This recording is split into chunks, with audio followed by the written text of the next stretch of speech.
वक्रतुंड महाकाय सूर्यकोटि समप्रभ निर्विघ्नं कुरु मे देव शुभकार्येषु सर्वदा। वंशे विभूषितकरा नवनीरदाभा पीताम्बरा अरुणबिम्बफलाधरोष्ठा पूर्णेन्दुसुन्दरमुखा अरविन्दनेत्रा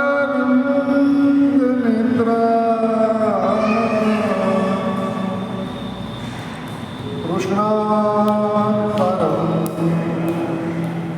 किमपि तत्त्वमहं न जाने। कृष्णास्त्वदीयपदपङ्कजपञ्जरान्ते अद्येव मे विशतु मानसराजहंसः।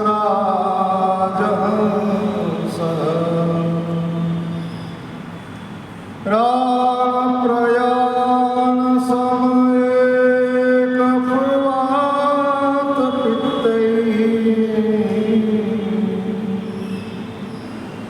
कण्ठावरोधनविदौ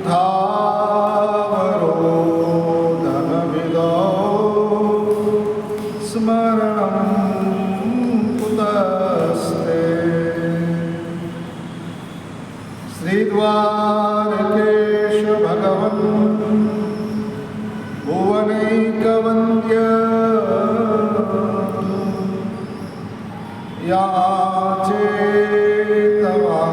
याचेतवाङ्घ्रियुगलं शिरसाभिवन्द्य।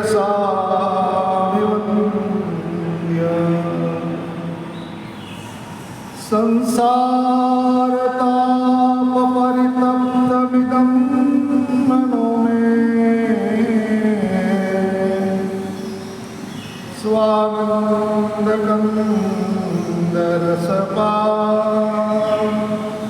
स्वानन्दरसपानरतं कुरुष्व। श्रीद्वारिकाधीश श्री बालकृष्ण भगवान की जय हो।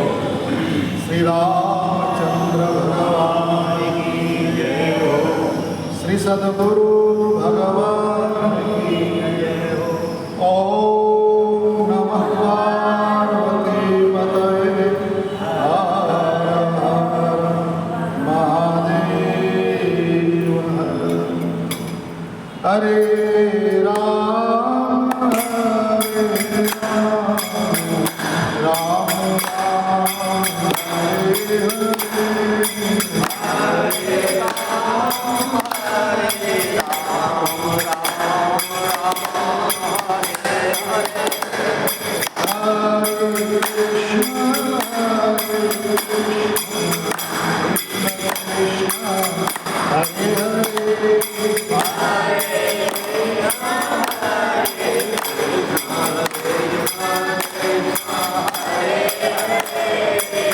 Hare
रूपाय विश्वोत्पत्त्यादिहेतवे तापत्रय विनाशाय श्री कृष्णाय वयं नमः। वासनात् वासुदेवस्य वासितं भुवनत्रयम् सर्वभूतनिवासोऽसि वासुदेव नमोऽस्तुते। गुरुर्ब्रह्मा गुरुर्विष्णु गुरुर्देवो महेश्वर गुरुर्साक्षात् परब्रह्म तस्मै श्री गुरवे नमः। कृष्णं नारायणं वन्दे कृष्णं वन्दे व्रजप्रियम् कृष्णं द्वैपायनं वन्दे श्रीकृष्णं वन्दे वृथासुतं श्रीकृष्णं वन्दे वृथासुतं। श्री गोवर्धननाथ श्री व्यासनारायण भगवान की जय हो। श्री सुखदेव जी महाराज की जय हो। श्री परीक्षित जी महाराज की जय हो। सब संतन की जय हो। सब भक्तन की जय हो। श्रीमद् भागवत नित्य सत्संग कथा में श्रीमद् भागवत महात्म्य कथा पद्म पुराण भागवत का महात्म्य बता रही है।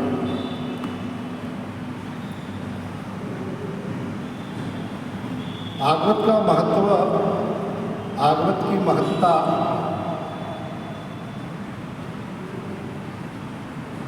और स्वयं भागवत स्वरूप बनने के लिए हम सबके गुरु महाराज कहते हैं कि जब तक आत्मज्ञान, जब तक ज्ञान अनुभूत नहीं होता,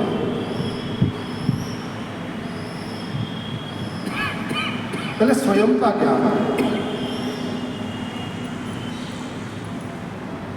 और वो आत्मज्ञान से ब्रह्मांड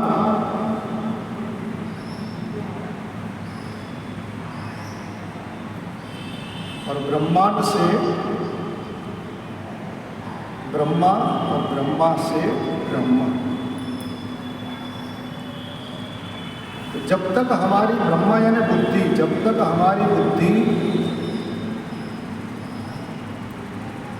सनत कुमार नारद जैसे सद्गुरु द्वारा दीक्षित नहीं होती है,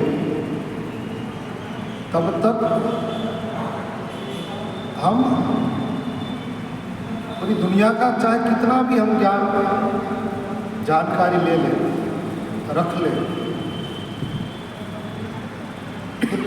हमें हमारी जानकारी, हम कौन हैं, हमारा ज्ञान हमें नहीं होता।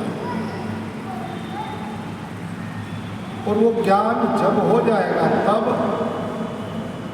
आप स्वयं भागवत स्वरूप पहले हो जाओगे, ब्रह्मा ऐसे भागवत, और फिर भागवत का जो भाव में एक और जो है वो अपने आप निकल जाएगा, हो जाएगा भगवत। आप भागवत बन जाएंगे, भागवत ही आपको भगवत स्वरूप बना देंगे।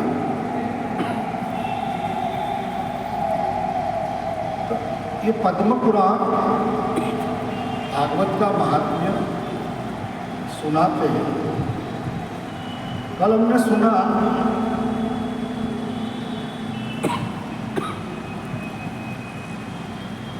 नारद जी ने भी वही बात कही, सनत कुमारों ने भी वही बात कही। दोनों ज्ञानी जन है, भगवत स्वरूप है, सदगुरु स्वरूप है, लेकिन हमारे यहाँ परंपराओं में ऋषियों को भी, कई ऋषियों को ब्रह्मर्षि की पदवी कहा गया है, कई देवर्षि की पदवी में और कई राजर्षि की पदवी में। तो दोनों बात बताई भागवत जी के महात्म्य में, नारद जी ने भी बताया और सनत कुमारों ने भी बताया। नारद जी ने बताया कि भाग्योदयेन बहुत जन्म समर्जितेन, बहुत जन्मों के पुण्य के प्रताप से ये भागवत की प्राप्ति होती है, सत्संग की प्राप्ति होती है। ये मत नारद जी का। और सनत कुमार का मत क्या है कि सकल भुवन मध्य निर्धनास्ते धन्या। वही भाग्योदय की बात आई, यहाँ धन्यता की बात आई, पूर्णता। धन्यता या ना पूर्णता, भाग्य। जहाँ जहाँ भी हम भाग्य शब्द आएगा वहीं थोड़ा सा हमको लग रहा है कि अभी पूर्णता नहीं हुई, अभी अभी अभी उसकी यात्रा होने वाली। और जब तक भाग्य शब्द आएगा, चाहे सौभाग्यशाली का हो, परम भाग्यशाली का हो, जहाँ भाग्य शब्द आएगा वहाँ पुनर्जन्म का, पूर्व जन्म पुनर्जन्म वहाँ है, वहाँ भाग्य शब्द आएगा।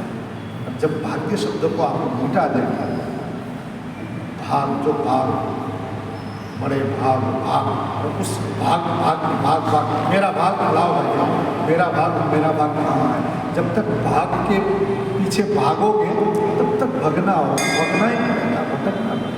विभाग नहीं रहना चाहिए, भाग नहीं, विभाग कम। यहाँ नारद जी ने भाग्योदय न बहुत जन्म समर्जिते न, क्यों? दोनों की भूमिका अलग अलग है। नारद देखिए जन्म लेने के बाद, मतलब पूर्व में उसका जन्म हुआ है, उसके बाद वो नारद बने, उसको अनुभव था सत्संग में चल बते पुरुषो में। तो हमको भी, हमारा भी भाग्योदय का सत्संग मिला तो हम दासी पुत्र होते हुए भी हमको, लेकिन जहाँ जहाँ भाग्य शब्द है वहाँ पुनर्जन्म, पूर्व जन्म दोनों जुड़ा हुआ होता है। और धन्य शब्द आ जाता है वहाँ, धन्यास्ते दिनो जना, सकल भुवन मध्य निर्धनास्ते धन्या। यहाँ धन्य शब्द आ गया, क्योंकि सनत कुमार न पूर्व में न बाद में, सनत कुमार न पूर्व में कुछ थे और न भविष्य में उनका वर्तमान में 5 साल के रहते सनत कुमार।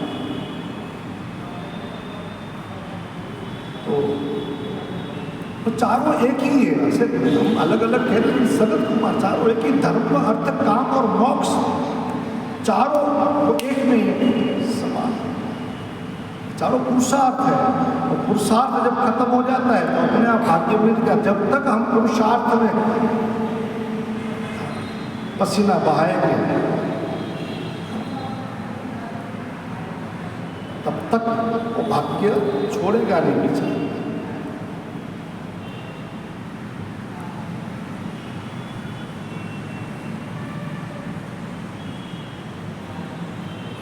पुरुषार्थ से हम जब परमार्थ में प्रवेश करेंगे तब हमारा जो भाग्य है पिछला अगला, तो भाग्य छूटेगा नहीं, छोड़ेगा भी नहीं पीछे। महाराज ये सब मिटाने के लिए, सब भुलाने के लिए, एक को याद रखने के लिए सब भुलाना पड़ेगा। और याद रखने जैसा बस एक ही, और वो याद रह गया तो पूरी दुनिया याद रखेगी, और पूरी दुनिया को याद रखने गए तो दुनिया भूल जाएगी, आपको याद नहीं रखेगी।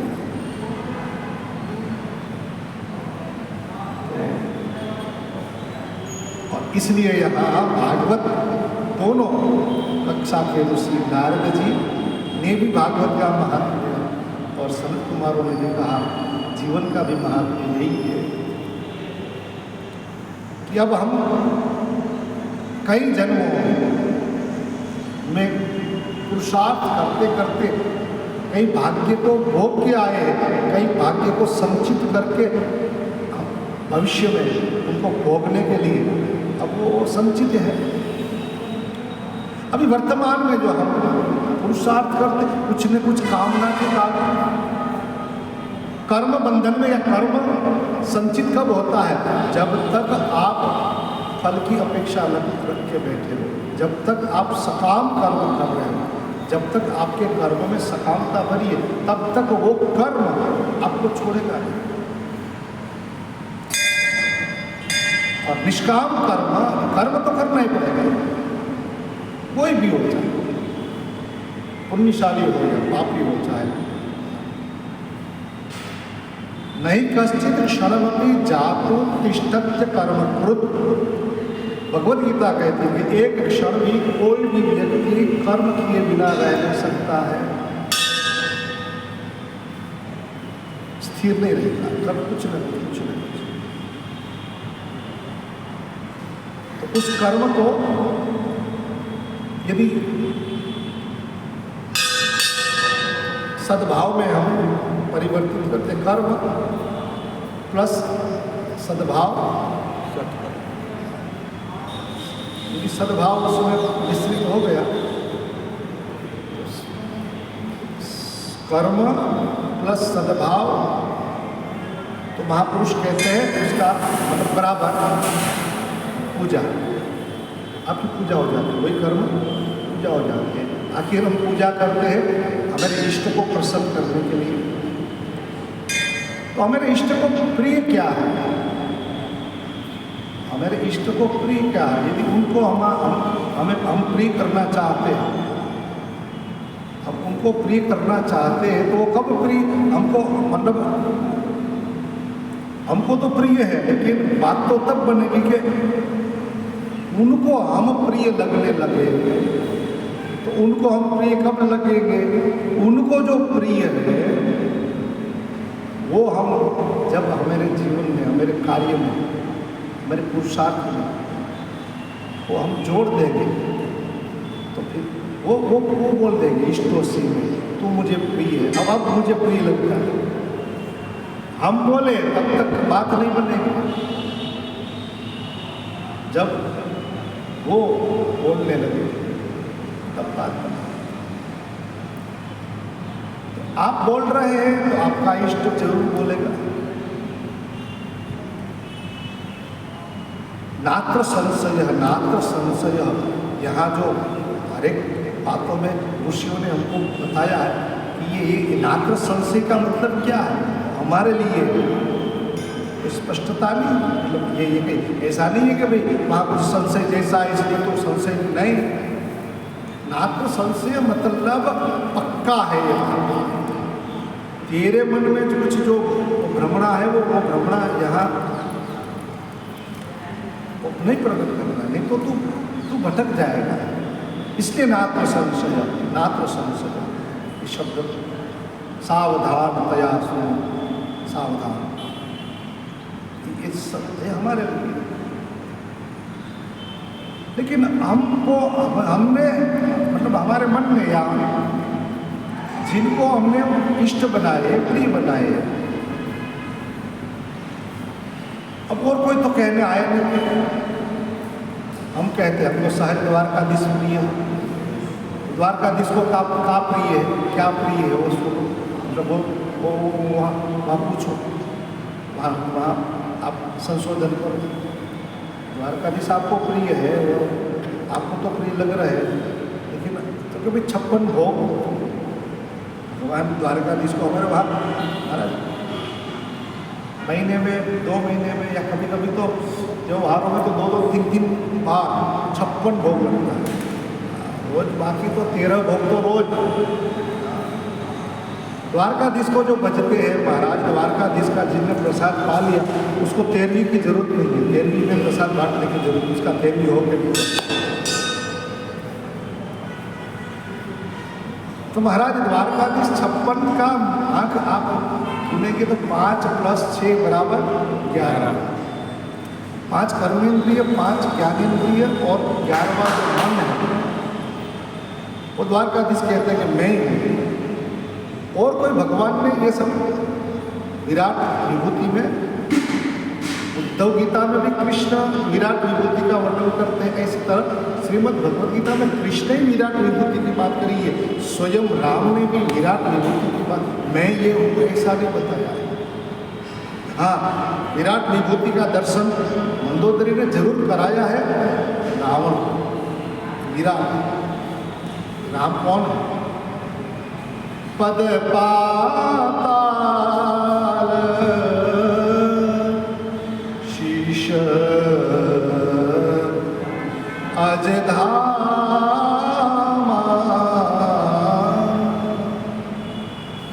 अपरलोक अंग अंग बिसरा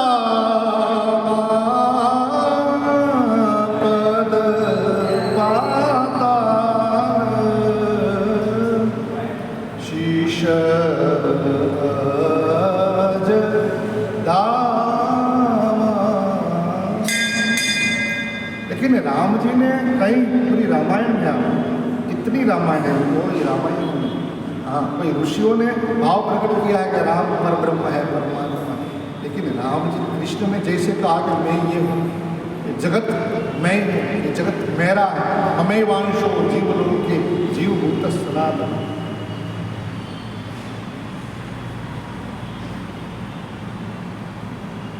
तो कृष्ण ने कहा इंद्रियाणाम मनश्चास्मि, इंद्रियों में जो मन में 5 ज्ञानेंद्रिय, 5 कर्मेंद्रिय, लेकिन 11वां मन भी यदि लास्ट में मुख्य तो वो है, वो यदि मेरे में नहीं जोड़ा, यदि मुझे वो नहीं दिया तो तू मुझे प्रिय नहीं, मुझे प्रिय नहीं लगेगा। 56 भोग का मतलब वो 5 + 6 56 सीढ़ी है वहाँ महाराज। आज 56 भोग न लगा सको तो कोई बात नहीं, 56 सीढ़ी 11 बार चढ़ जाओ। हाँ, 56 भोग लग जाता है। 11 हो गया, 6 और 5 11। हाँ, तो हमने तो 2 साल में कितनी बार चढ़े, 56 भोग लग गया। द्वारिकाधीश है द्वारिकानाथ मारो, એ રાજા છોડ છે એણે મને માયા લગાડી બોલે, દ્વારિકાનો નાથ મારો રાજાને છોડ છે એણે મને માયા લગાડી હોજી રે, એણે મને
ज्ञानेंद्रिय, 5 कर्मेंद्रिय, 11वां मन ने उनमें जोड़ दिया, वो मनमोहन बन गए।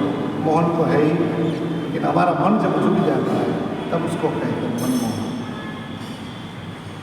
ये जीव और शिव मतलब प्राण और प्राणनाथ की ऐक्यता का ये भाव है। महाराज यहाँ कर्म की भूमिका नारद जी, क्योंकि पहले दासीपुत्र बन के सत्संग के कारण उनमें विवेक आया और उस विवेक के कारण 56 भोग यानी एकादशी का व्रत का मतलब यही है। तो वो व्रत करके कृष्ण को नारायण को प्यारे हो गए और नारद अब मतलब देवर्षि बन के 7 लोक में कहीं भी कभी भी नारद जी घूम सकते हैं। उसको न वीजा की जरूरत, न टिकट, न प्लान, न कोई, सब जगह पूजा होती है। वो इंद्र के पास भी बैठ जाते हैं, इंद्राणी के पास भी, हाँ उसको कोई, शंकर जी के पास भी जाए भोलेनाथ करके बैठते और माँ पार्वती की वहाँ जाके जाए जगती है जगत है भगवान पार्वती जी, वो सबको प्रिय है। क्यों? सबको प्रिय इसलिए कि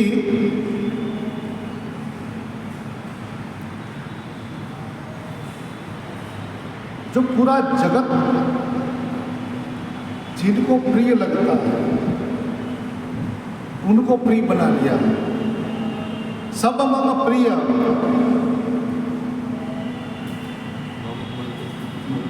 मम उपजाए तामे मनुज अधिक मोहि पाए। अब सुनु पारा विमल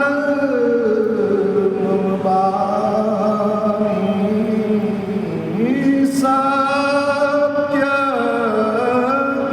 सुगम निगमादि बखानी सब प्रिय मम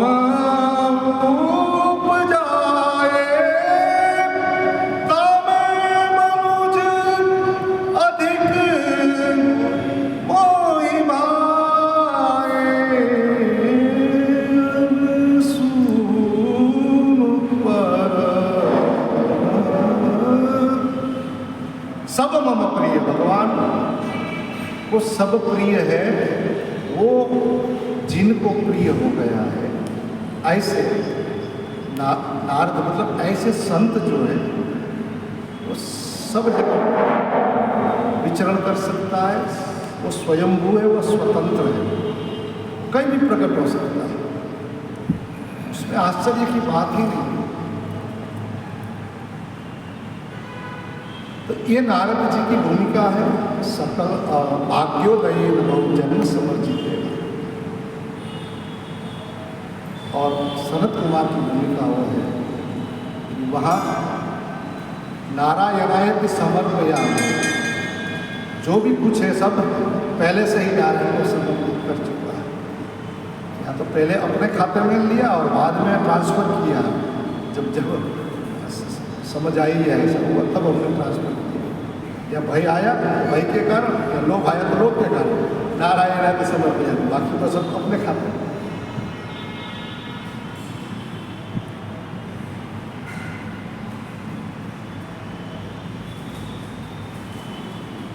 और ये समझने के लिए सनत कुमार के पास नारद जी जैसे गए।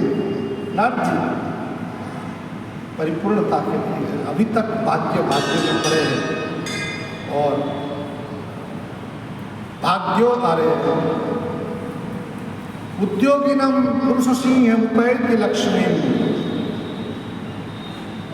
देवेत देव मितिका पुरुषा वदन्ति।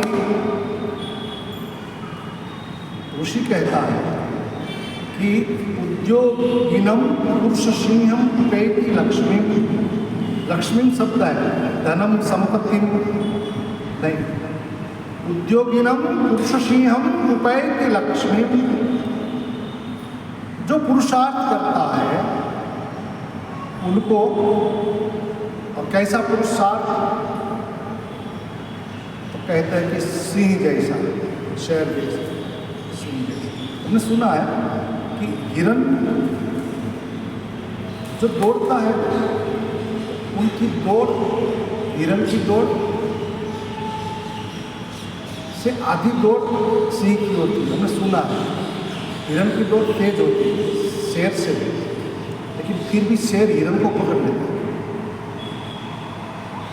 शायद सिंह शेर को पता भी होगा मेरे से ये ज़्यादा मतलब नहीं पहुँच सकती, लेकिन फिर भी वो पुरुषार्थ करता है। तो पुरुषार्थ मतलब दौड़ता रहता, थकता नहीं है, कहने का मतलब वो दौड़ता रहता है। और हिरण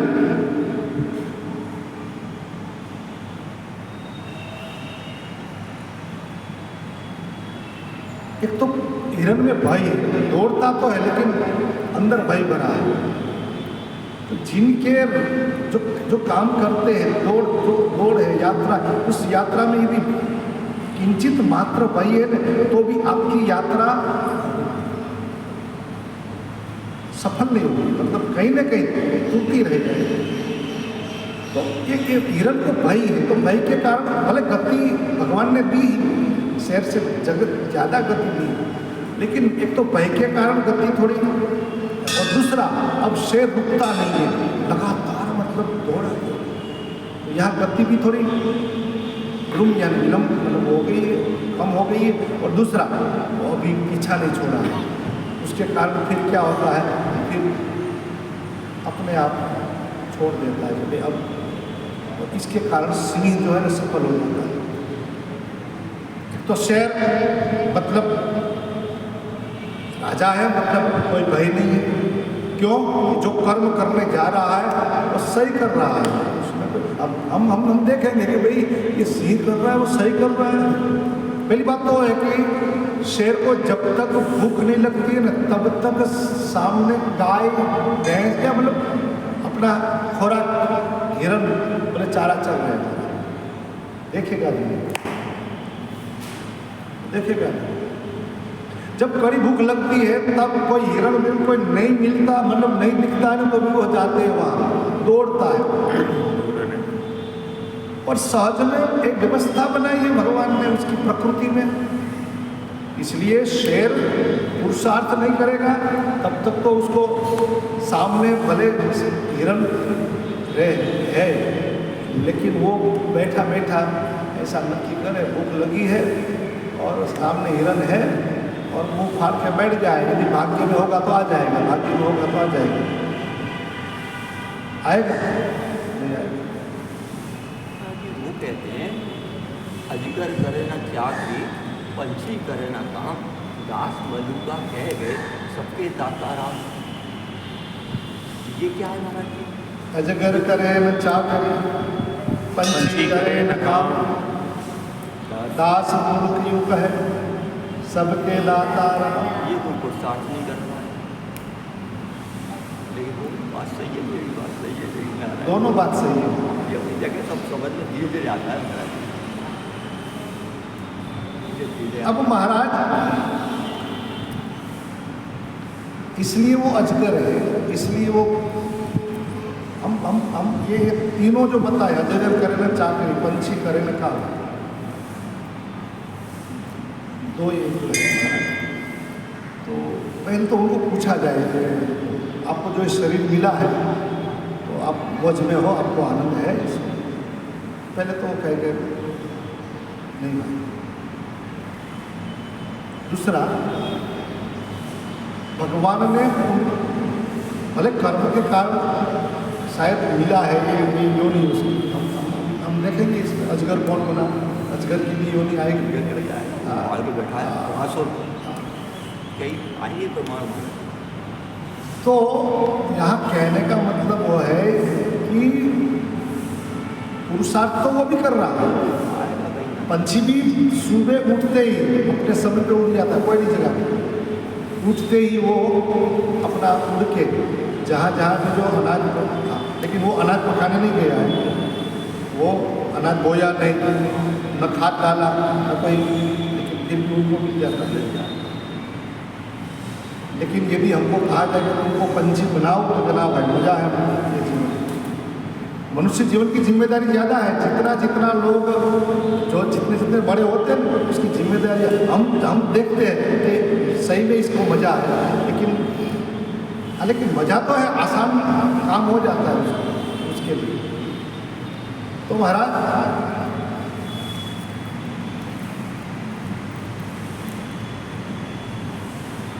अब शेर शिकार के लिए वो पुरुषार्थ करता है, ये ले जाओ कर, अकेले ले जाओ।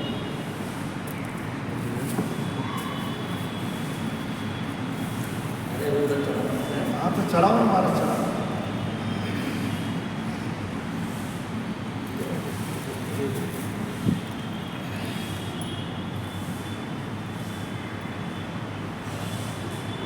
तो शेर जो हिंसा करता है वो उसको हिंसा का दोष नहीं लगता है।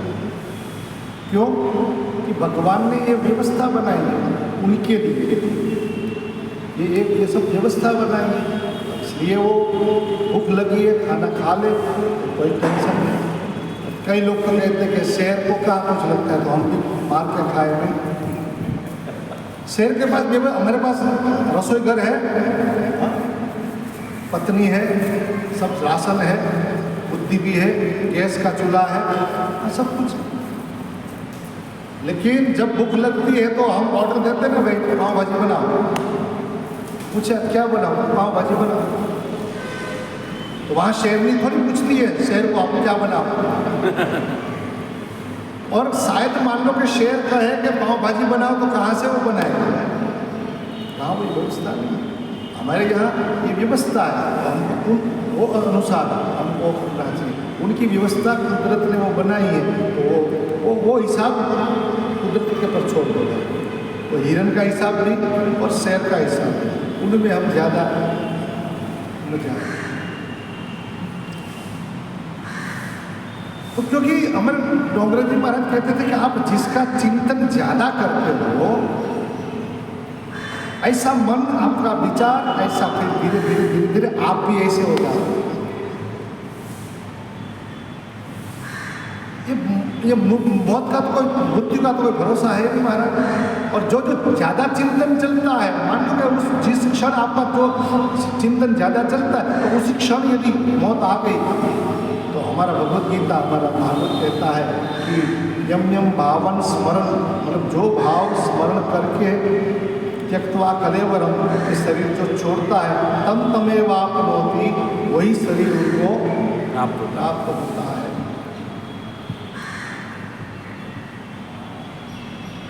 और डोंगरे जी महाराज कहते हैं कुत्ते पालने वाले हैं सावधान, कुत्ते जो इसलिए पालते हैं कि अपने अगले जन्म की तैयारी करें। तो 24 घंटा उसका जो नाम रखा है, जो भी कुछ उसका, तो 24 घंटा कहाँ गया? अपने बच्चों को जितना याद नहीं करते उससे ज़्यादा वो कुत्ते को याद करते। तो महाराज उद्योगिनम पुरुष सिंहम उपैति लक्ष्मी, सिंह लक्ष्मी यानी ऐश्वर्य। शेर की तरह जो अपना लगा रहते हैं तो वो सिद्धि को प्राप्त करते हैं। उद्योगिनम पुरुष सिंहम उपैति लक्ष्मी, पुरुषार्थ धर्म अर्थ काम मोक्ष सामान्य जीव के लिए सामान्य साधना की शुरुआत में तो ये चारों जरूरी रखना ही पड़ेगा।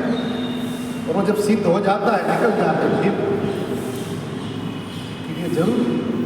ये जब समझ ले हम धर्म अर्थ काम मोक्ष, अब मुक्त रहे, जैसे महापुरुष सब कर रहे हैं, ऐसा नहीं। जो भाव लेके जाते हैं उसके पास साधक या शिष्य या सामान्य व्यक्ति में, तो उस भाव, जो भाव लेके जाते हैं महात्मा उनको भर देते हैं, सब कुछ लेते हैं महाराज। ऐसा नहीं महात्मा लोग अब तुम आप रिवॉल्वर दोगे तो रिवॉल्वर भी ले लेंगे महाराज, लाओ रख दे, लेके आया रख दे, अब पैसा देंगे रख दो। आपके महाराज हम थोड़ा बिहारी जी को सुवर्ण का मुगट लेकर आए, कोई बात नहीं, चला हम आपके लिए लेके कोई बदलाव, एकदम प्रसन्नता से महाराज कभी भी जाएंगे तो सब स्वीकार, संत के स्वभाव में स्वीकार है, अस्वीकार है ही नहीं। चाहे आप सत्तावान है, संपत्तिवान है, आप दरिद्र भी है, कंगाल भी है, लेकिन बोले सद्गुरु भगवान की जय। तो यहाँ नारद और जो है सनत कुमार सद्गुरु की भूमिका में है, और नारद जो है धर्मगुरु बन के धर्म संस्थापना ये सब जो चल रहे हैं कर रहे हैं, उस हिसाब से हर मतलब जन्मों जन्म की जो हमारी जो यात्रा है, उस यात्रा को खत्म करके केवल निजानंद में, केवल निजानंद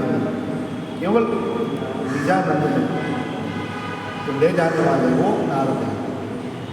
तो यहाँ नारद जी ने बात बताई कि महाराज भाग्योदय बहु जन्म समर्थित और सनत कुमार ने कहा सकल भुवन ये विनाश कुछ भी हो, लेकिन जब भक्ति महारानी आ जाती है, जहाँ भागवत आ जाता है, वही भगवान स्वयं आ जाते हैं। हमने कल देखा भगवान स्वयं पधारे और सब भक्तों को आनंद दिया।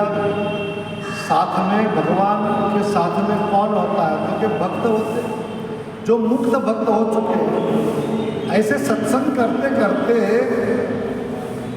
कभी नारद जी का सत्संग, कभी सनत कुमारों का सत्संग, कभी अगस्त्य जी का सत्संग, कभी विश्वामित्र का सत्संग, वशिष्ठ बाबा का सत्संग करते करते करते जो निर्वाण पद को जो प्राप्त हो चुके हैं, जिसको आप वैकुंठ कहेंगे, जिसको आप गोलोक धाम कहेंगे, सांकेत धाम कहेंगे, जो जो महापुरुष की कृपा से जो वो पुरुषार्थ करते करते उस पुरुषार्थ से भी उसको मुक्त कर दिया, और वो जो मुक्त आत्मा, वो जो परमात्मा के साथ जो निरंतर उनके सिवा कहीं, तो वो सब जो आत्मा यहाँ पधारी है, जहाँ भगवान पधारते हुए पूरा काफी, लेकिन गुप्त रूपेण संस्थिता, यहाँ शब्द लिखा है भागवत जी कि आए तो वैकुंठवासिनो ये च वैष्णवा उद्धवादय, जिनकी अवस्था उद्धवादय, तब जाने दौड़ना, पहुंच जल्दी से जो पहुंच गया, बिल्कुल ऐसे उद्धव आदि, ऐसे उद्धव ज्ञान मार्ग के ऊंचाई को जाने वाले ऐसे सब महापुरुष, वो सब वैकुंठ में रहते हैं, जिसकी मतलब जो भी गति है अभी तक जो रुकी हुई थी कुंठ, वो निकल चुके हैं, कुंठता उसकी निकल गई है।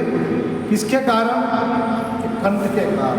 कंठ यानी कथा, कंठ से कथा, कथाएं सुन सुन के जिनको आत्मज्ञान हो गया है, और ये जो संसार में जो उसको संसार जो रोक रहा था, ये संसार की माया के कारण जो रुके हुए थे, ऐसे महापुरुष को गति मिली और वो उद्धव हो गए ज्ञान की भूमिका, पूर्ण भूमिका में जो बैठे हुए।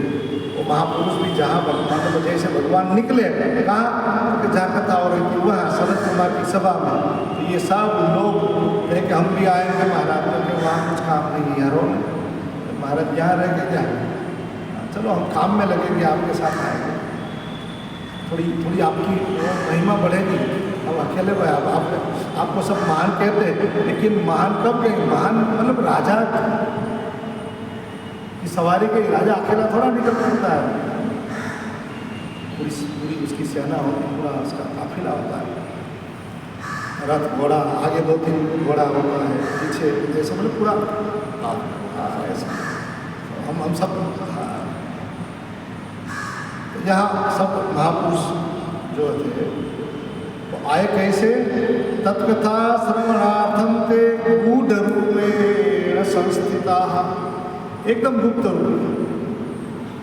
गुप्त रूप में मतलब जब तक यात्रा चल रही थी तब तक भगवान के साथ, लेकिन अब मुकाम आ गया कि अब हमारे स्वामी अब अंदर जाने वाले, वो कार्यक्रम में जाने वाले, तो वो थोड़ा सा अंदर जाते हैं रथ घोड़े के साथ, नहीं वो हम बोरिया जाते रुक जाते और वो अपने अपने बैठ जाते, किसी को पता नहीं चलता। और फिर राजा अंदर चले जाते हैं मंच पे, ऐसे भगवान गए, ये लोग अपने अपने गुड रूप पे अपने अपने स्थान, अपने आप को थोड़ा वो बताते हैं कि मैं सेनापति हूँ, मैं ये हूँ। ऐसी तरह ये सब गुड रूप है और ऐसी अलौकिक कथा रस भरी और पुष्ट करने वाली कथा यहाँ चल रही है। और सब लोग उस सभा में देह के हाथ में स्मृति, अपना देह और गेद भूल कर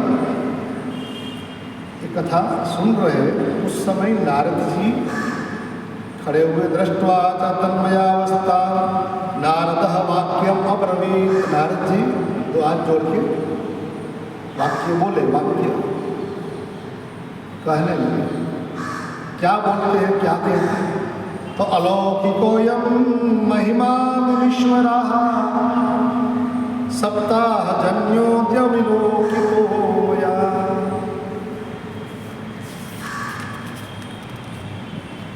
मूढाः शठाये पशुपक्षिणोऽत्र सर्वे निष्पापतमा भवन्ति। महाराज, ये अद्भुत कथा, अलौकिक कथा, और ये मुनि भी अलौकिक, अलौकिकोऽयं महिमा मुनीश्वरा। हे मुनीश्वरों, ये कथा सप्ताह जन्मों विलोकित हो गया। आपके मुंह से मुनिवर ये अलौकिक कथा, 7 दिन की कथा, सप्ताह की कथा, भागवत कथा श्रवण करते करते हमने ये महिमा देखा, और ये महिमा के कारण आज परमात्मा भी प्रकट हुए। इसके कारण हुए भागवत कथा हम सब जो सुने, और भागवत कथा श्रवण करने का जो फल है, भगवत प्राप्ति, भगवत दर्शन है। सनत कुमार, आप भागवत की कथा अभी तो शुरू कर रहे हैं, महात्म्य अभी तो हम गा रहे हैं, और ये महात्म्य गाते गाते ही भगवान आ गए, तो अब भागवत में तो क्या नहीं होगा। अलौकिक हो ये महिमा मुनीश्वरा। महाराज, ये अलौकिक कथा आपके द्वारा सुनी, 7 दिन 7 दिन की कथा।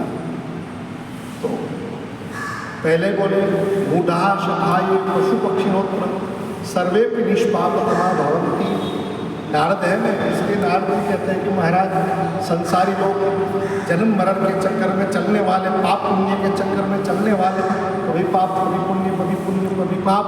तो कथा सुनने से क्या होता है? मूढ़ा शठा, पशु पक्षी, मूढ़ हो, शठ हो, अरे पशु पक्षी, यहाँ के जो पशु पक्षी है, पशु पक्षिणोत्र अत्र स्थिता सर्वे पशु पक्षी, या मूढ़ा शठा, शठ हो या मूढ़ हो,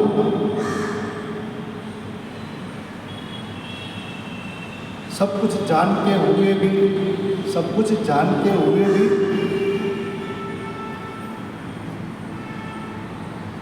पूरा ज्ञान है कि ये जो कर रहा हो, वो करने से इनका अकल्याण होने वाला है, और जानता है, फिर भी वो काम छोड़े ना, वो काम करता रहे, उसको कहते हैं शठ।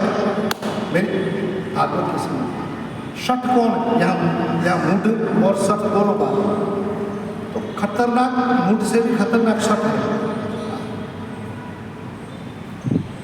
मूढ़ यानी बार बार समझाओ लेकिन समझ में ना आए बेचारा, उसको मूढ़ कहते हैं। समझाओ आकर तक, लेकिन समझ में नहीं आए, वो कर रहा है, उसको मूढ़ कहते हैं।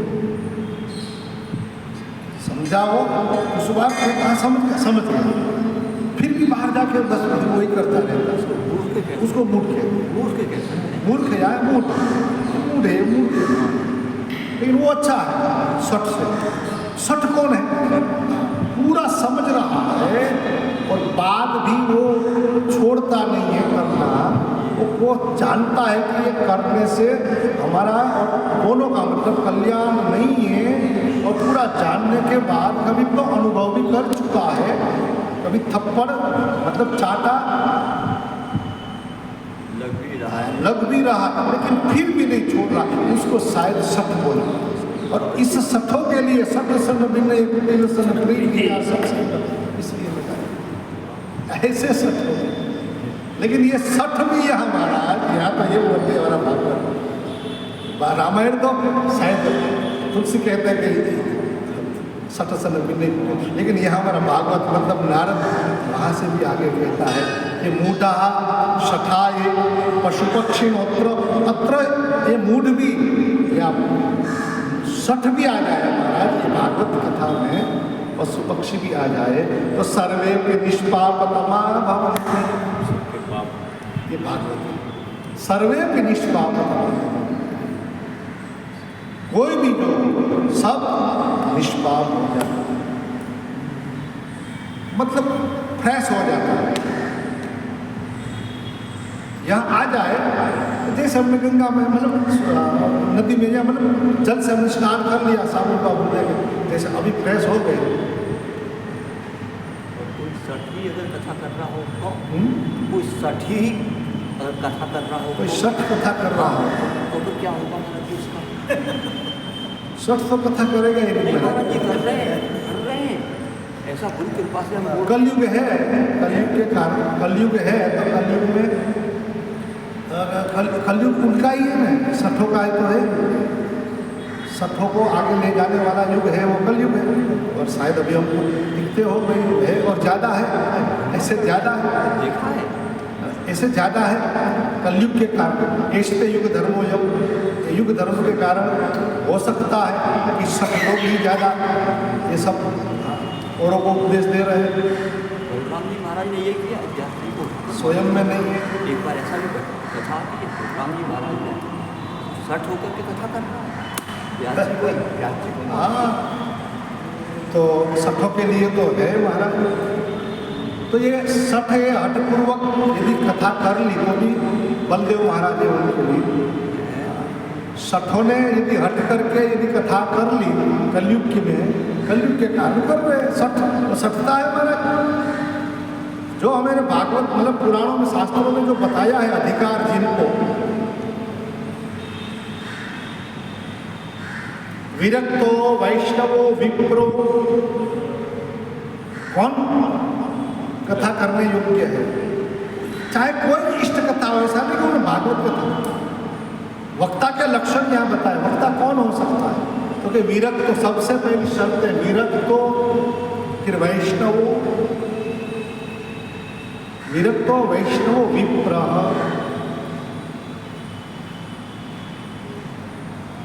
वेद शास्त्र विशुद्धिकृत, वेद शास्त्र शुद्धि नहीं विशुद्धिकृत, बिल्कुल उसमें एसोटिंग कर सकते हैं।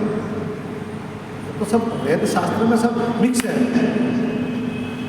जैसे खान में से जो हीरा आता है ना सब मिक्स होता है उसमें, फिर उसको तोड़ा जाता है, एसोटिंग किया जाता है, सब अलग अलग किया जाता है, फिर उसकी क्वालिटी बनाते हैं, फिर उसकी कीमत नक्की होती है तब तक। ऐसी तरह यहाँ सब विभाग किया जाता है, ऐसा वेद शास्त्र विशुद्धिकृत, सब विशुद्धिकृत करके प्योर, थोड़ी सी भी सुनने वालों में शंका न हो या उसके अंदर वो न रहे अपूर्णता। वेद शास्त्र दोनों को जानने वाला, तो सबसे पहली बात यहाँ वेद की आई। अब यहाँ विप्र शब्द कई लोग कहते हैं कि विप्र यानी ब्राह्मण नहीं, एक जाति विशेष नहीं। अब वो ठीक है अब कहो, लेकिन यहाँ हम तो कहेंगे विप्र यानी ब्राह्मण ही, लेकिन ब्राह्मण को ख्याल रखना है। विप्र शब्द इसलिए है कि वी यानी विवेक, प्र यानी प्रज्ञा, पूर्ण विवेक, प्रज्ञा जिनकी बनी है, पूर्ण विवेक। प्रज्ञा बुद्धि में आप ये बुद्धि शुरुआत में तो बुद्धि से ही काम चलेगा। ये सब जितना जितना वेद शास्त्र जो है वो बुद्धि, क्योंकि और वो जो ब्रह्मा के मानस पुत्र ब्रह्मा से तो डायरेक्ट जो है वही ये वेद शास्त्र की बात रहे। सूत्र कथा करेगा तो ये अच्छी बात है। तो सूत्र व्यासपति जब बैठकर कथा करता है तो वो विरुद्ध तो धर्म तो विप्र का मतलब यहाँ इसलिए विप्र ब्राह्मण में कह रहा हूँ वेद शास्त्र विशुद्धिकृत, वेद शास्त्र की विशुद्धि करने वाला, तो वेद पढ़ने का अधिकार ब्राह्मण के सिवा नहीं। एक व्यवस्था ऋषिकुल से विश्वामित्र भरद्वाज गौतम अत्रि वशिष्ठ कश्यपा आदि ऋषया, जो ऋषिकुल में से जो उनमें भी जो योग्यता है अनुसार, तो वेद शास्त्र तो पढ़ना पड़ेगा, वक्ता बनना है। और भागवत भी क्या है, अब वक्ता भागवत का वक्ता जो बनना है वो, और वक्ता तो ठीक है लेकिन भागवत का वक्ता बनना है तो निगम कल्प तरो गलितम, निगम कल्प वेद स्वरूप है। तो उसके लिए तो महाराज वेद शास्त्र विशुद्धिकृत, तो पहले आपको वैष्णव बन के गायत्री मंत्र की दीक्षा, उसके बाद इष्ट की दीक्षा और वेद शास्त्रों का अभ्यास करके और उनका अर्थ समझ के चिंतन करके उसमें से भी यहाँ विशुद्धिकृत विशुद्ध करके, जैसे जमीन से पानी आप जो लेते हैं तो उसको कपड़े से या छान के हमको पीना पड़ता है, शुद्ध करना पड़ता है। ऐसे तो हम कहते हैं कि पानी शुद्ध ही होता है, बराबर बात है, लेकिन फिर भी जमीन के कारण किस प्रकार की जमीन, अब कई फैक्ट्रियाँ होती है, केमिकल फैक्ट्रियाँ, ये डाइंग प्रिंटिंग जो वाली फैक्ट्रियाँ, वहाँ आप पानी लेंगे तो कलर वाला हो, केमिकल वाला पानी होगा, वो डायरेक्ट पिएंगे तो 10 दिन में कैंसर हो, अंदर का कैंसर हो ही जाएगा, 10 दिन में, ज़्यादा इतना खतरनाक होता है। बोले है पानी जमीन का है। इसी तरह वेद शास्त्र में है श्लोक, सब श्लोक है, मंत्र है, लेकिन उसमें भी थोड़ा विशुद्धि कौन प्रकार का प्रसंग क्या है।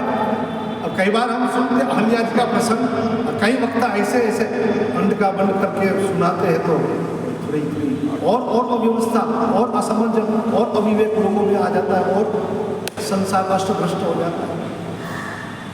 तो वेद शास्त्र विशुद्धिकृत, तो वेद का अधिकार ब्राह्मण को है, और वो ब्राह्मण यदि ब्रह्मचर्य आश्रम में बाल्यावस्था 7 साल के ऊपर और 25 साल के अंदर वेद अभ्यास गुरुकुल में बैठ, गुरुकुल में रह गए, ऐसे नहीं देखा ठीक है कुछ नहीं जानते हो थोड़ा बहुत रख लेते हो, बाकी गुरुकुल में जाके पूर्णतया गुरु के पास रह के वो विद्या उपार्जित करते हैं तो तब वो गुरु बन सकता है।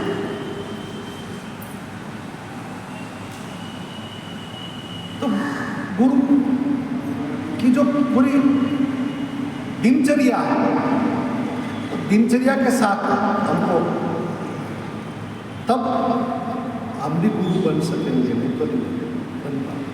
हमने देखा है तो हम उस हिसाब से धीरे हमारा जीवन जो है जितना बने उतना कोशिश कर रहे हैं। ये इसलिए गुरु बोल रहे हैं, या बोल रहा है, गुरु आ रहे हैं तो इसलिए गुरु बोल रहे हैं। मतलब देर से भी वो देर हमारी थी, उनकी नहीं थी, क्योंकि हम गुरु हम उन जैसे बने तब ने वो बोले।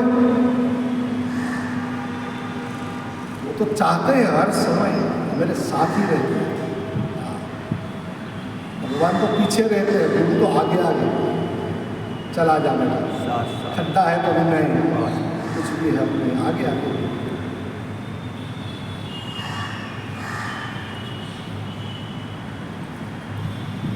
तो वेद शास्त्र विशुद्धिकृत विरक्तो वैष्णवो विप्रः।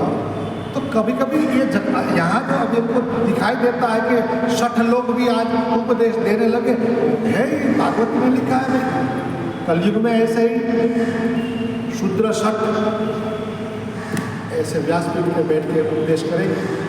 तो कर रहे हैं तो उनके लिए और पूरे समाज के लिए नुकसान हुई, कोई प्रगति नहीं हो पाती, ना भौतिक ना आध्यात्मिक कोई उन्नति नहीं हो पाती और अधोगति हो पाती।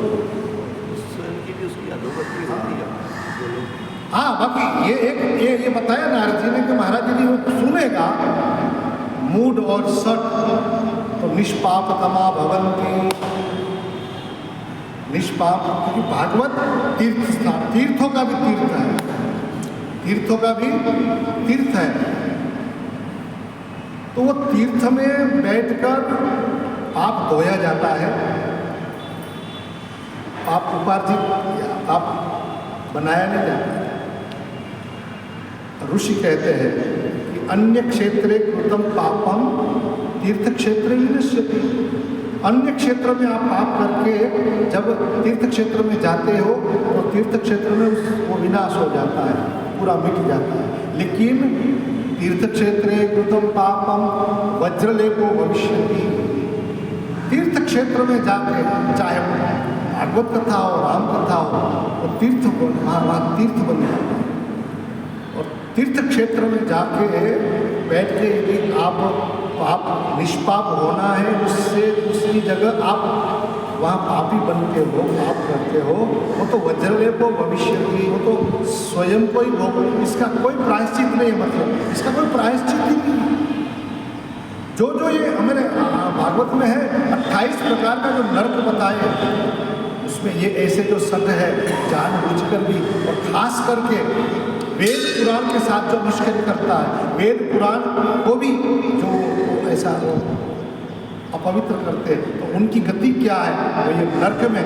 और ये मतलब वेद शास्त्र की मर्यादा कई अन्य क्षेत्रों में करते हैं तो थोड़ा पाप का प्रायश्चित होता है, लेकिन वही वेद शास्त्र का तीर्थ में बैठकर यदि वो उसको मुश्किल बनाता है तो वज्रलेपो भविष्यति, जो 28 नरक आएगा उसको भोगना ही कोई रास्ता नहीं। चाहे वो कई लोग कहते हैं ना जो कुछ नहीं करता इससे अच्छा भागवत कथा कर रहा है। अरे भाई ये तो तोता, मतलब तोते की तरह आप भी 10 बार रटोगे तो आपको भी बोलना आ जाएगा, उसमें कोई बड़ी बात नहीं है। कथा करना कोई 10 बार एक श्लोक को आप रट लो फिर बोलते जाओ, लेकिन नहीं, वेद शास्त्र शुद्धि को तो सब प्रकार की कथाएं आई।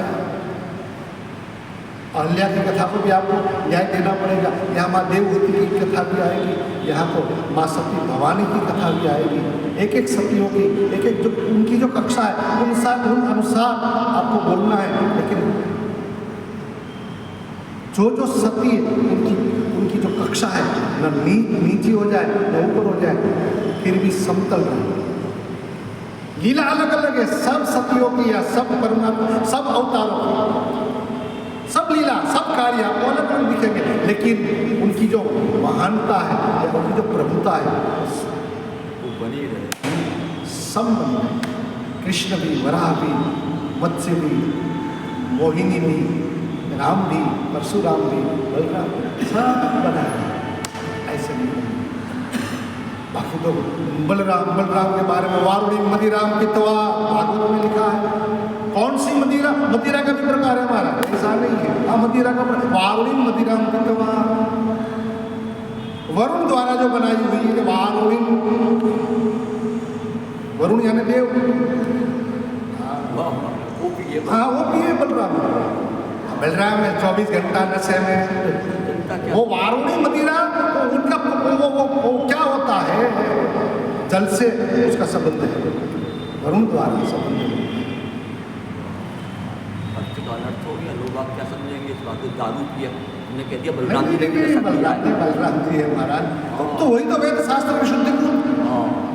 यदि गुरु कृपा है तो बोलो, यदि आप वेद शास्त्र को बरोबर, वो गुरु कृपा बिना आप संभव नहीं। जब तक गुरु न कहे तब तक बोलोगे ना। हमने महाराज पूछा मेरे शिक्षा गुरु से, गुरु जी हम भागवत कथा कर सकते हैं? वैसे संशय भी था कि हम नहीं कर सकते, लेकिन तुरंत बोले तू कर सकता है। ऐसे नहीं हम बैठे, हमने जब संकल्प हुआ हम भागवत कथा, एक भागवत कथा करेंगे, लेकिन हम ढूंढते रहे कैसे करें कथा। कर सकते हैं पहले तो कि नहीं कर सकते हम, अपने आप में हमने स्वीकार कर लिया कि हम नहीं कर सकते, लेकिन फिर भी हमने ये हिम्मत नहीं छोड़ी। हमने फिर ये हमारे द्वारकाधीश में हम गए और पूर्ण द्वारकाधीश समर्पित तो हमारे गुरु जी भागवत का महाराज एक एक श्लोक नहीं, एक एक शब्द नहीं, शब्द के ऊपर जो अनुस्वार लगे वो अनुस्वार को भी पूरा जानने वाले महाराज। एक बिंदी भी हम बोले तुरंत रोकते थे। हमने एक पहला भागवत का पाठ हमने स्वयं ने किया अपने कमरे में, बंद कमरे में अकेले में, और फिर गुरु जी को सुनाया एक भागवत, पूरा भागवत का पाठ गुरु जी को सुनाया। और गुरु जी और वो कला मतलब वो प्रयत्न हमने वहीं से शुरू किया, नहीं तो हम भी एक में ही बने रहते थे, श्लोक तो श्लोक, फिर वो कोई बोल रहा है तो भाई चुप रहे, हमको वो श्लोक बोलने। लेकिन हमारे गुरु जी न्यूज़पेपर पढ़ते थे या अपना ज्योतिष का काम करते थे, और हम जो बोलते तो सुनते थे, तो हमको लग रहा है गुरु जी तो पेपर पढ़ रहे हैं, न्यूज़पेपर पढ़ रहे हैं, या गुरु जी तो अपना ज्योतिष का जन्माक्षर बना रहे हैं। तो कभी कभी मतलब ऐसे गुरु जी की तो क्या परीक्षा कर, लेकिन कभी हम भूल जाते थे, ऐसे मन में इधर उधर हो जाता था तो हम भूल जाते थे, अनुस्वार भी विसर्ग भी भूल जाते तुरंत। गुरु जी तो जाग रहे थे, गुरु जी तो इधर है। ये पाठ गुरु जी को सुनाया और गुरु जी ने पाठ दूसरे दिन भी हमें गुरु जी हम भागवत कथा कर सकते तो क्यों नहीं करेगा। दूसरे दिन भागवत दिया, एक पाठ किया, दूसरा बार गुरु जी को सुनाया, तीसरा बार द्वारकाधीश को सुनाया, और वही मिले हमको कृष्ण चंद्र शास्त्री जी हमारे दादाजी, पूरे भागवत सुन, पूरा भागवत रूए हुए, रोम रोम से भागवत, एक एक रोम से भागवत। ऐसे महापुरुष वहीं पधारे, बाद में डोंगरे जी महाराज भी पधारे वहीं पाठशाला। हम कहीं नहीं, पहले हम नहीं कहीं गए, ढूंढने कहीं नहीं गए, ये सब आए वही गुरु जी ने, ये सब गुरु असल मिलाया था, वही गुरु जी भागवत पुरुषोत्तम में। और फिर वहीं से यात्रा चली। गुरु डोंगरे जी महाराज ने बताया कि क्रम भागवत का, ये भागवत कथाकार का सब क्रम, ब्राह्मण का, ब्राह्मण कौन है, तब ब्राह्मण बन महाराज जी बाकी संध्या नहीं करता, आपको सुना चुका पहले, संध्या नहीं करते थे, संध्या गायत्री। फिर डोंगरे जी महाराज ने जब बताया तब से छोड़ता नहीं। सूतक में भी संध्या, मानसिक संध्या बिना पानी के, सूतक में भी, सूतक होता तो भी पूछ दे भाई संध्या का क्रम तो कर सकते हैं, मानसिक संध्या। ये सब संतों और ये महापुरुषों के संसर्ग और ये सब वेदों का अभ्यास और इष्ट की उपासना, ये सब साथ लेके जब हम करते तब गुरु बोलते हैं। ये कौन बोल रहा है? रोज कहते बहुत आनंद आ रहा है, आनंद आ रहा है। आनंद कौन कहता है? गुरु कृपा केवलम, गुरु कृपा केवलम, शिष्य परम मंगलम, शिष्य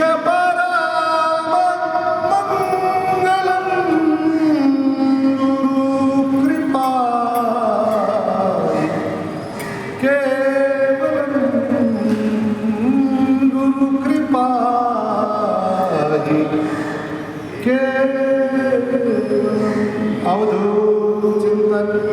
श्री गुरुदेव, श्री गुरुदेव, श्री गुरुदेव। ऐसे सदगुरु की जब कृपा हो जाती है तब ये सब संभव हो जाता है। और ऐसे सुनते सुनते जब हम निष्पाप हो जाएंगे, भागवत को सुनते सुनते, तो ऐसा नहीं है आप भागवत कितना बढ़ रहा है उन सबको, न छोड़ रहा है न छूटने देता है।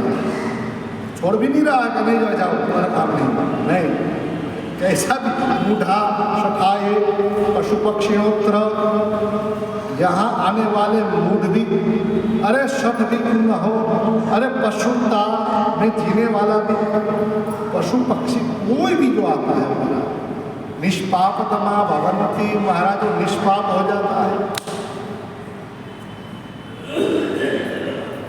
सर्वे निष्पापतमा भवन्ति अतो लोके नन्नास्ति किंचित् चित्तस्य शोधाय कलो पवित्रम् अघोघ विध्वंसकरं तथैव कथा समानं भुवि नास्ति चान्यत्। आगे नारद जी कहते हैं कि महाराज अतो, इसलिए ये नृलोक, ये नरलोक या नृलोक कहा, मृत्युलोक भी कई जगह मृत्युलोक कहा है, पृथ्वीलोक, नृलोक, मर्त्यलोक। एकदा नारदो योगी परानुग्रहकांक्षया पर्यटन विधान लोकान मृत्युलोकम उपागतः। वहाँ नारद जी को वहाँ स्कंद पुराण ने मर्त्यलोकम मृत्युलोक कहा, इसलिए कि जहाँ जन्म ले, मतलब जहाँ मृत्यु होती है, जो भी आत्मा, जो भी शरीर मरता है वो मृत्यु होती है। स्वर्ग में मरते नहीं है, अमर हो जाते हैं। इसलिए हम लोग ऐसे तो ऐसा ऐसा ऐसा इसका जीवन ही नहीं था कि वो स्वर्ग प्राप्त हो, मतलब वो अमर हो, लेकिन हम लोग फिर मरने के बाद कहते क्या हुआ कि वो स्वर्ग में गया। ऐसे ही मतलब कहाँ गया वो जाने, हम भी जानते हैं कि वो वहाँ नहीं गया है, तो रौरव में ही गया है। तो महाराज यहाँ तो इसलिए यहाँ नृलोक कहा है, नर, नृ यानी नर, जहाँ नर रहते हैं। नर तो एक ही है, मतलब जो कुछ बोलने जा रहे हैं, तो मतलब यहाँ नर और नारायण एक ही है। नारायण तो नर को अपना मान रहे, लेकिन जब नर भी नारायण को अपना मानने लगे, वो है नर। यहाँ कुछ न रहे, कोई भेद न रहे, नर का मतलब सब भेद वो नारायण हो जाए हमारा। राय अग्निवाचक भी है, ना माने अब केवल ना रह गया, ना का अर्थ तो कुछ एक ही हो गया। तो नारद जी कहते हैं ये नर लोग ही नारायण में मिलने का या नारायण बनने का यही लोक है। बाकी कोई लोक में आप जो है वही रह सकते हैं। यहाँ तो नर में से नारायण की समानता, नारायण बनने का चांस वो ये लोक में।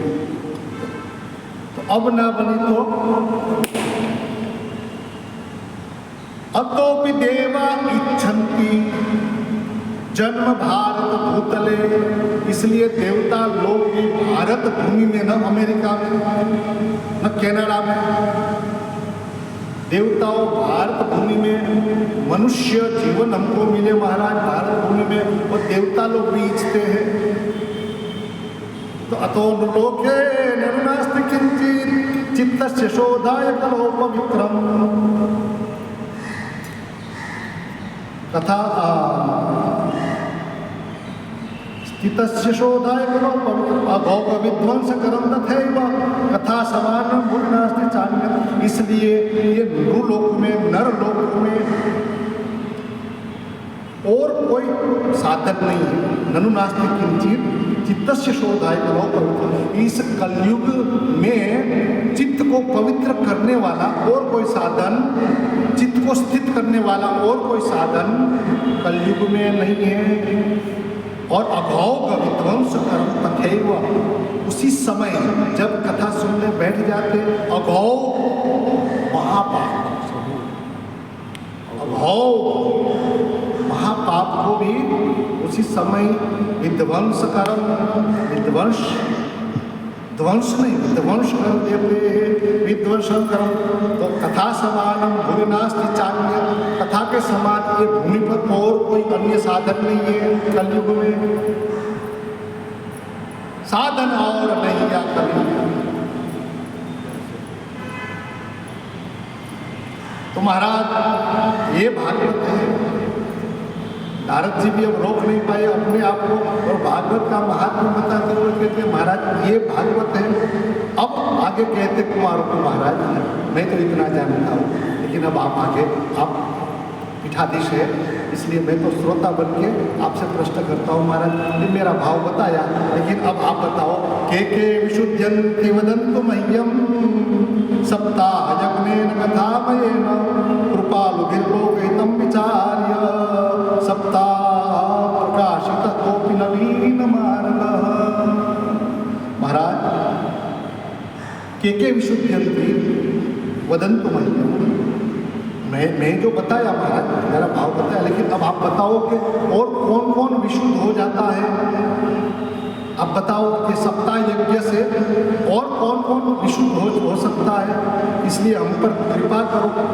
लोक हित के लिए आप सोच के विचार करके प्रकाशित को भी नवीन मार्ग, तो आप प्रकाशित करो। ये जो आप भागवत रूपी जो मार्ग बताने जा रहे हैं, नया मार्ग, उस नया मार्ग नवीन मार्ग को आप प्रकाशित करो। कौन कौन विशुद्ध हो सकता है। मैं तो बताया कि महाराज मुठा शठा पशु पक्षिणोत्र सर्वे भी निष्पाप तमाम, लेकिन उसके बाद भी महाराज आप हमको बताओ कि और कौन कौन विशुद्ध हो सकते हैं, वो भी आप बताइए और वो जवाब हम कल सुनेंगे। भज मुरली मनोहर भज मुरली मनोहर भज गोविंद गोविंद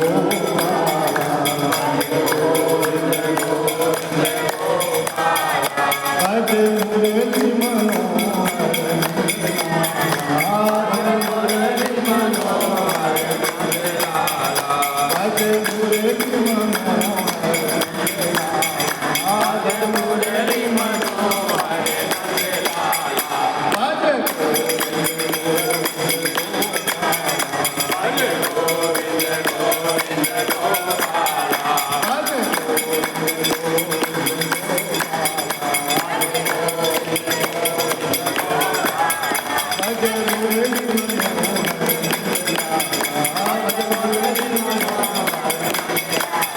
भज मुरली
श्री रामचंद्र भगवान